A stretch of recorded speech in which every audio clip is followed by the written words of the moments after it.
Então, a mística do judeu-cristianismo é uma mística nômade, de peregrinos, não de sedentário. Qual é o problema do sedentário?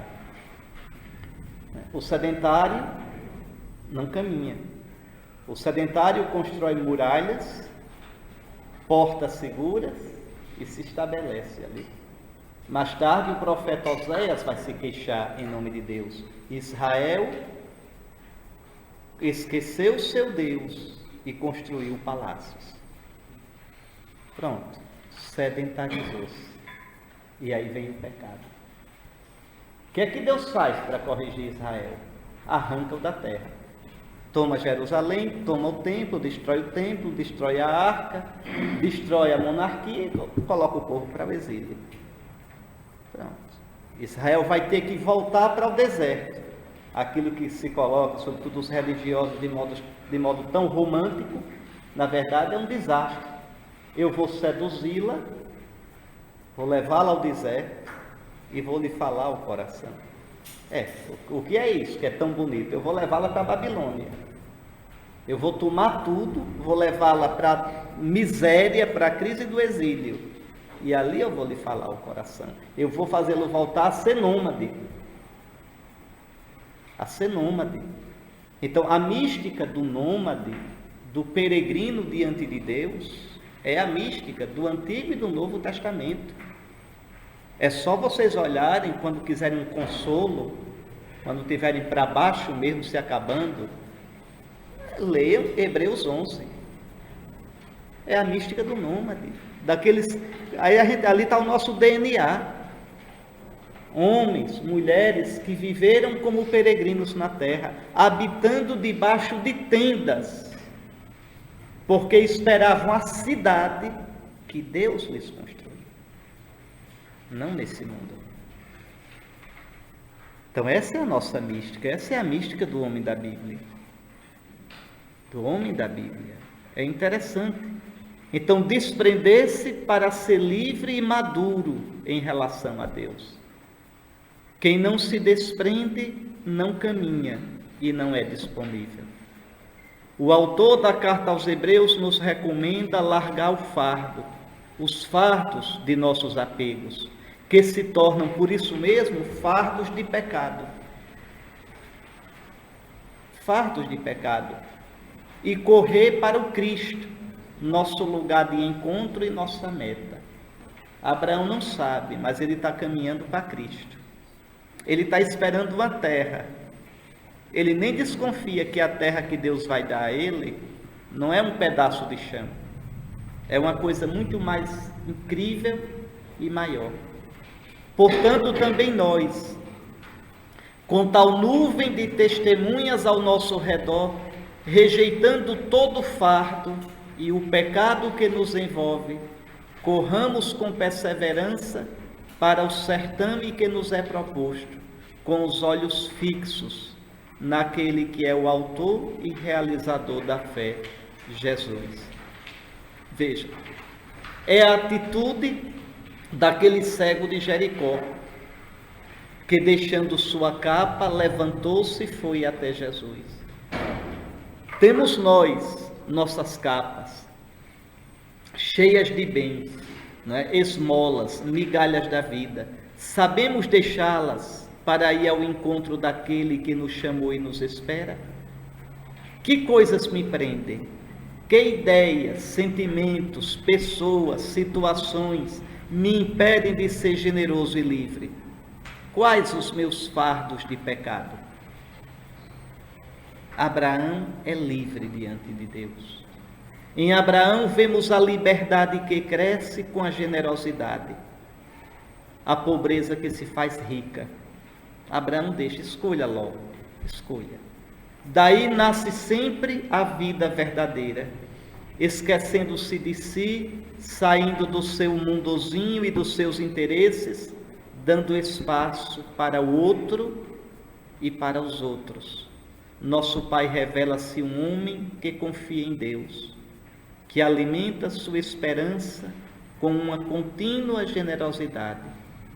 Abraão sabe perder-se para se reencontrar e encontrar os outros em Deus.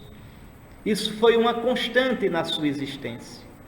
A mesma generosidade e disponibilidade vamos ver quando ele vai em socorro do seu sobrinho Ló, depois que Ló quebra a cara, né? Porque Ló olha, eles estão ali no espinhaço de Israel, né? Na parte montanhosa. Ló olha e toma o rumo do leste, desce o vale do Jordão, vai para aquela região do Mar Morto, onde estão Sodoma e Gomorra. Ali existem vales férteis. Ali é fácil negociar com o povo de Sodoma e Gomorra. Veja, ali tem progresso. Ló deixa para Abraão o osso da carne de pescoço, né? A região montanhosa. A região montanhosa. Historicamente foi a região que Israel habitou, era o que sobrava da Terra Santa, a região montanhosa. E quando Ló se mistura lá com o pessoal de Sodoma e Gomorra, veja, se dá mal. E Ló vai lá para salvá-lo, né? Mostra a generosidade com seu sobrinho. Mostra a generosidade quando deu o dízimo a Melquisedeque, rei de Salém. Mostra generosidade quando foi justo, generoso e cheio de honestidade para com o rei de Sodoma, depois de uma guerra, sendo recompensado mais adiante. Eu coloquei aí essas citações, são passagens do caminho de Abraão. Quando finalmente, com presteza e generosidade, acolheu os 3 forasteiros que viajavam e neles acolheu o próprio Senhor, sendo apresentado pela Escritura como modelo de hospitalidade. Veja, Abraão é generoso. Abraão não é apegado. Abraão é livre, porque está caminhando para Deus. Porque está caminhando com Deus. Para quem Deus é absoluto, tudo é relativo. Tudo é importante, nada é absoluto, só Deus. Tudo é importante. Minha família, meus paroquianos, minha paróquia, meu trabalho pastoral, meus planos, tudo é importante. Nada é absoluto. Só o Senhor é Deus. Só Deus é absoluto. Qual a qualidade de minhas relações? São livres, castas ou interesseiras, pegajosas, que me escravizam, que quebram meu coração? A generosidade e a abertura de Abraão aparece ainda mais quando se pensa que Ló escolheu as melhores terras, as do Vale do Jordão, deixando para o tio os montes mais áridos da Samaria atual, no país de Canaã. O contraste é muito instrutivo. Olhe como o texto diz. É muito interessante a gente olhar o texto, não a ideia só. Ló ergueu os olhos e viu toda a planície do Jordão, que era toda irrigada. Olhe lá, Ló escolheu para si toda a planície do Jordão. Ló escolhe para si. Assim procedendo, vai para a região de Sodoma e Gomorra, de costumes corrompidos. Veja, um nômade que tem uma vida simples vai se meter com os sedentários, que tem uma vida promíscua, cosmopolita, digamos assim. Vejam, Abraão, ao invés, confiou no Senhor, esperou que ele lhe dissesse para levantar os olhos e olhar a terra que ele receberá. Olhe como diz o texto. O Senhor disse a Abraão, depois que Ló se separou dele: ergue os olhos e olha do lugar em que estás, para o norte e para o sul, para o oriente e para o ocidente. Toda a terra que vês, eu darei a ti e à tua posteridade para sempre. É impressionante, porque Abraão foi generoso, Porque soube ser aberto a Deus e aos outros, Deus o recompensou. Agora, Abraão, é a tua vez, ergue os olhos. Quando Deus manda, ele ergue os olhos. Veja, olha para todo lado, até para o lado para onde Ló foi. Olha para tudo, eu te darei tudo, inclusive o que Ló escolheu. Bem-aventurados os mansos, porque herdarão a terra. Por que os mansos herdarão a terra?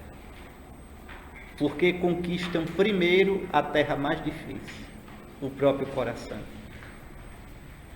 Próprio coração. Porque a ira, né, a revolta, a questão de se impor é um dos demônios mais arraigados no coração da gente.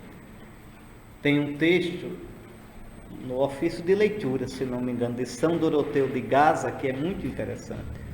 São Doroteu de Gaza, você vê lá o monge, bem quietinho, bem piedoso, né?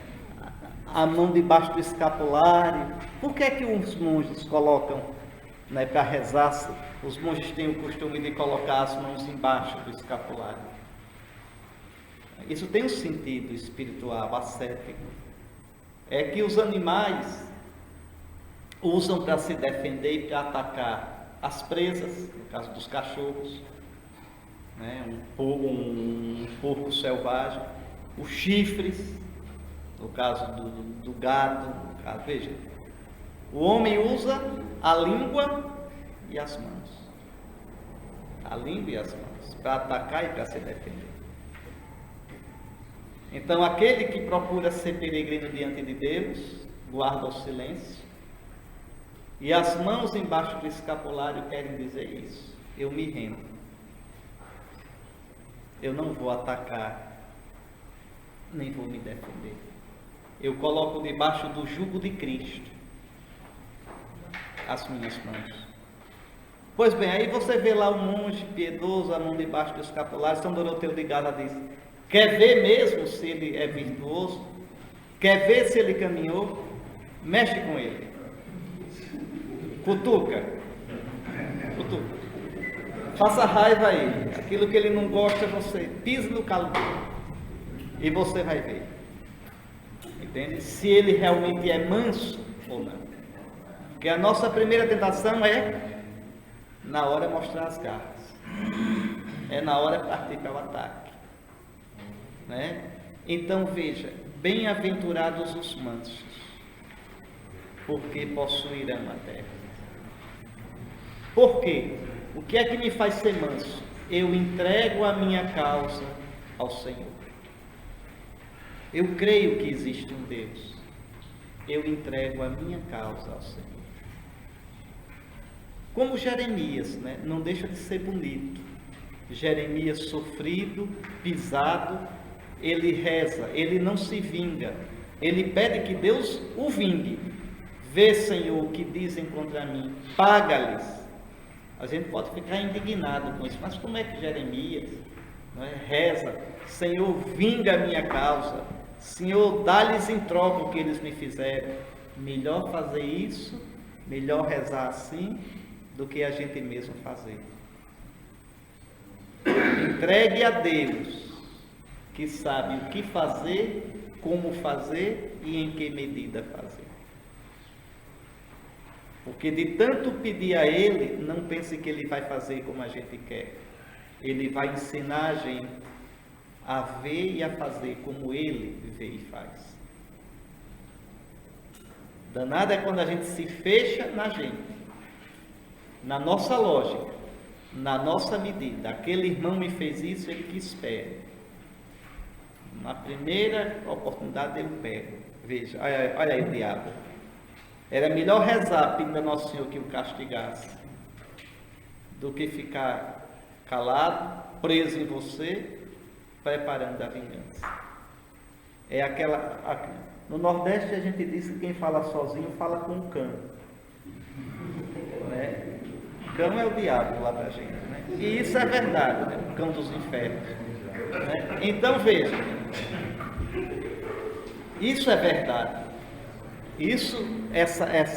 Essa expressão do povo é verdadeira. O que é falar sozinho? É eu viver resmungando de mim para mim. É eu ver as coisas, analisar as coisas, pensar as coisas na minha medida. Foi o que Caim fez. Veja no livro do Gênesis. Quando Deus aceitou a oferta de Abel e não aceitou a de Caim. O que é que Caim faz? Vocês se lembram? Caim amarra a cara. Anda amuado. Aí Deus chama Caim. Diz, Caim, que cara é essa amarrada? É interessante, é de fina psicologia aquela passagem. Tu, desse jeito, não estás alimentando uma fera, depois tu poderás segurá-la. Então veja, Caim está ali, intoxicando o coração, de raiva, de ira, de amargura, de vingança. Caim não responde nada a Deus. Repare, Deus pergunta, Caim não responde. Caim fala de si para si. Está falando com o cão.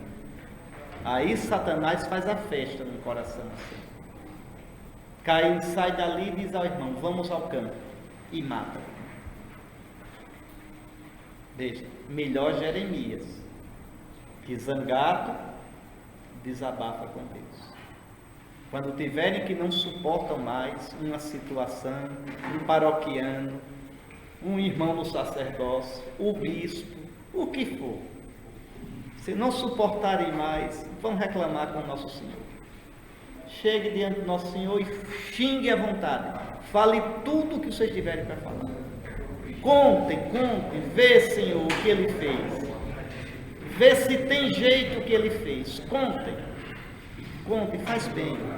Desopila o fígado, desabafa, coloca os demônios todinhos para fora e nosso Senhor escutando. Não vão falar com os outros, não vão fofocar, veja, vão reclamar com quem de direito, com quem pode resolver.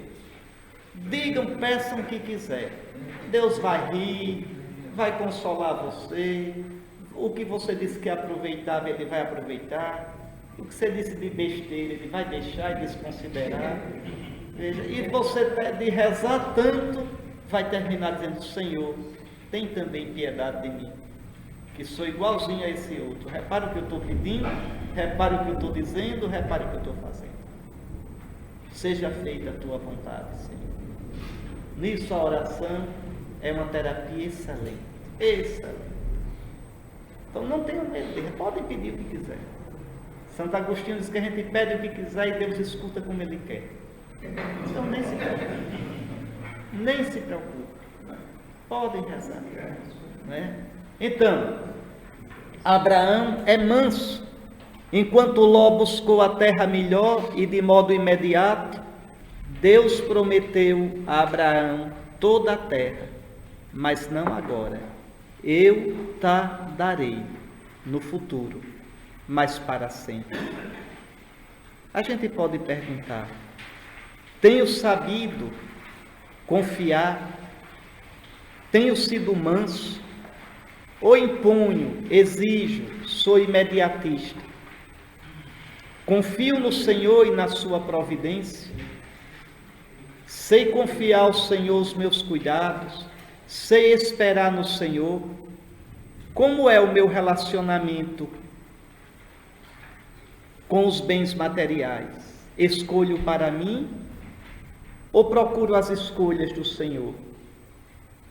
Que exemplos dessas escolhas posso dar na minha vida concreta? É danado, a gente larga tudo por nosso Senhor e depois se apega a tanta coisa. Senhor, eu te dou tudo, né? No atacado eu te dou tudo, deixei tudo, mas no varejo é uma desgraça. A gente se apega a situações, a coisas, uns apegozinhos a pessoas, a funções, e a gente vai perdendo a liberdade diante de Deus. E o negócio é tão feio, é tão ridículo, que a gente tem medo até de admitir para a gente mascara. Eu já vi tanto na minha vida pessoas de Deus apegadas à besteira. Eu já preguei muito retiro para religioso, depois de bispo prego mais só para padre mesmo, porque não dá tempo não. Mas eu via, sobretudo quando o retiro era naquelas casas de religiosos idosos, cada briga por cada um caneco, cada um lugar, cada um gato, cada uma faca. Eu digo, mas a gente é doido. Esse negócio, eu olho para mim quando eu vejo isso, porque eu digo, meu Deus, a gente deixou tudo, para brigar por causa de um garfo. Esse é o meu garfo, esse é o meu lugar. Sai daí. Não, eu cheguei primeiro, saia que é o meu. Meu Deus, a gente deixou a casa da gente. A gente é assim. A gente é assim. Né? O nosso apego à paróquia, a um título. Eu acho que eu contei aqui da outra vez a vocês. Eu me lembro, eu era seminarista e o vigário-geral da minha diocese era um homem assim que eu admirava muito, homem. Mas no fim da vida ele fez uma, eu posso fazer até pior, viu? Mas que eu fiquei tão assustado com aquilo, que eu digo, meu Deus, o que a gente é? Né? Eu era padre novo quando aconteceu isso com ele. Ele celebrando, né, e saía às vezes muito suado e entrava no ar-condicionado do carro, e ele foi acometido, ficou tetraplégico, acometido lá por uma coisa, uma bactéria, não sei, ficou tetraplégico, assim, do nada. E ficou fazendo fisioterapia, a gente esperando que ele se recuperasse, 1 ano, 2, e ele nem recuperava, nem renunciava a ser vigário-geral, e o bispo, sem querer, mexer com isso. Aí o bispo, com muito jeito, chegou e disse, Monsenhor, eu vou nomear mais 2 vigários gerais, porque o senhor está nessa situação. E aí eu fiquei impressionado com a resposta dele. Fiquei impressionado porque ele era um homem, assim, maduro, um homem que eu esperava dele, uma postura. Ele disse, pode nomear, não tem problema, só não me tire o título de vigário-geral, senão eu morro.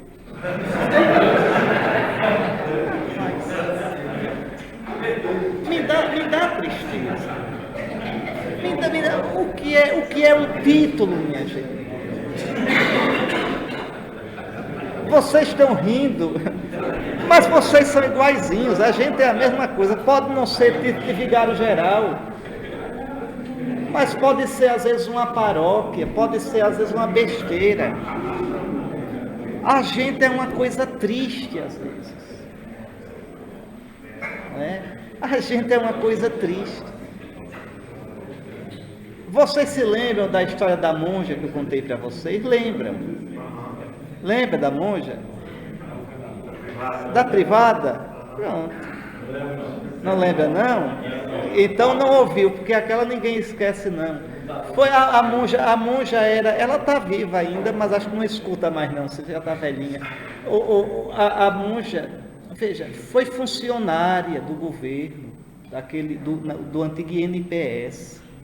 Ela tinha um cargo alto, né? E ela era aquele tempo de ação católica, ela muito inteligente, era um povo naquele tempo. E ela largou tudo e foi ser religiosa, foi ser monja. E era uma monja muito querida no seu mosteiro, muito competente na parte de economia.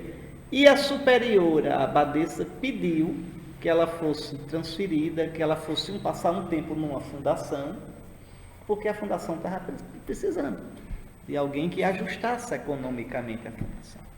E aí a monja entrou em crise, veio conversar comigo. Ela disse, eu disse, mas qual é o seu problema, irmão? Essa é porque no nosso abadia a gente tem banheiro na cela, né, no quarto, cada monge tem seu banheiro. E lá nessa fundação o banheiro é comum, que era assim antigamente, né? E devia ser, cela não é quarto, é cela, né? E eu disse para ela, mas irmã, a gente é uma miséria mesmo, né? A senhora, eu, Repara, a senhora deixou tudo, entregou tudo com tanta generosidade. E agora, a monja já de cabelo branco, já idosa. Eu digo, está aí a senhora agora idosa, agarrada numa privada. Veja, mas veja se não é triste deixar tudo para não deixar nada. Mas essa é a minha história. Eu quando eu vejo umas coisas dessas, eu morro de medo, porque eu olho para mim, aquilo ali sou eu. Aquilo ali sou eu. Pode não ser uma privada, mas pode ser outras coisas. Entende?